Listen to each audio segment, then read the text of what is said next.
নতুন যারা প্রবাসে আসছেন বা আসবেন তাদের উদ্দেশ্যে আজকে আমার কথাগুলো। যখন আপনি নতুন বিদেশে আসবেন তখন আমাদেরই বাংলাদেশের 64টা জেলার বিভিন্ন ভাইয়েরা আছে এখানে।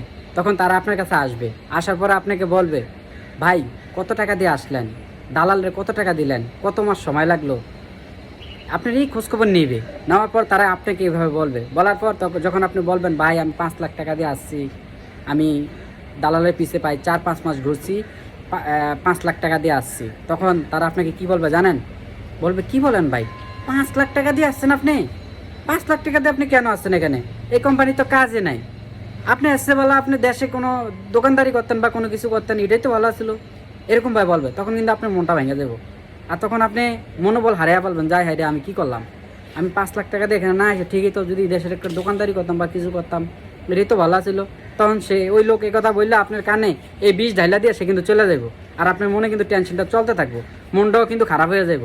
তখন এমন সময় আপনার কিছু কিছু আরও ভাই আছে প্রবাসী, তারা আসবে। আসার পর তারা আপনাকে বলবে, ভাই কত টাকা দিয়ে আসছেন, কী খোঁজখবর। তখন আপনাকে আপনার ভালো মন্দ কিন্তু তারাও জিজ্ঞাসা করবে। করার পর যখন আপনি বলবেন, ভাই আমি তো আসছি এরকম এরকম 5 লাখ টাকা খরচ করে, তখন আপনার ওই প্রবাসী ভাইয়েরা আপনার কী বলবে জানেন? বলবে যে, যাক আয়সা যেমন পড়ছেনি ভাই, আর চিন্তা ভাবনা করেন না, বাড়ির কথা চিন্তা করেন না, দেনা ফেনার কথা চিন্তা করেন না, কাজকাম করেন, পরিশ্রম করেন, ইনশাল্লাহ 1 বছরের মাধ্যমেই টাকা শোধ করে দিতে পারবেন, চিন্তা ভাবনা করেন না। এভাবে করে আপনার সাহস দিলে তখন আপনার মনটা কিছুটা ভালো হয়ে যাবে।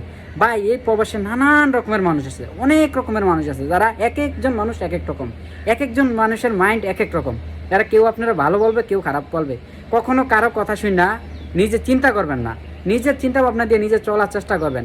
এই প্রবাসে আপনারা অনেকেই অনেক কথা বলবে, প্রবাসে আসার আগেও আপনার যারা আত্মীয় স্বজন আছে তারাও আপনারা অনেকবার প্রতিফলিত করবো, বলবো, আশা দিব বরাবর যে তুই আয়, আরে তুই আয়, আমরা তো আসি, আমরা তোর কাজের ব্যবস্থা করে দেবো। কিন্তু সত্যি এটাই ভাই, এখানে আসার পর আপনার এটাই সত্যি যে এখানে আসার পর আসলে 1 মিনিট কল দিয়ে আপনার সাথে কথা বলার সেই মানুষটুকু আপনি পাবেন না। সবাই কাজ নিয়ে পড়ে থাকবে, কাজ, আপনার সাথে কথা বলার মতো মানুষ আপনি কোথাও পাবেন না। কিন্তু এটা চিন্তা করবেন না কখনো, আপনি রিজিক নিয়ে আপনি আসছেন, আল্লাহ পাক আপনি রিজিকের ব্যবস্থা করে দিবে। আর এখানে কেউ কোনো স্থায়ী না, এখানে সবাই আসছে, কারো কোনো ভাষা জানা ছিল না, এখানে আইসেই শিখছে।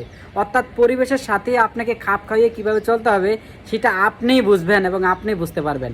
কিন্তু সর্বোপরি কথা হচ্ছে আপনার ঘর ছাড়তে হবে। যদি আপনি বিদেশ আসার মন মানসিকতা থাকে, আপনাকে ঘর ছাড়তে হবে। আর ঘর ছাড়াটাই হচ্ছে সবচেয়ে বড় চ্যালেঞ্জ।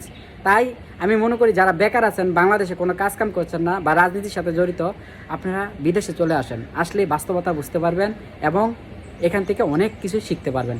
আশা করি সবাই ভালো থাকেন, সুস্থ থাকেন। আজকের মতো ভিডিওটি আমি এখানে শেষ করছি। আল্লাহ হাফেজ।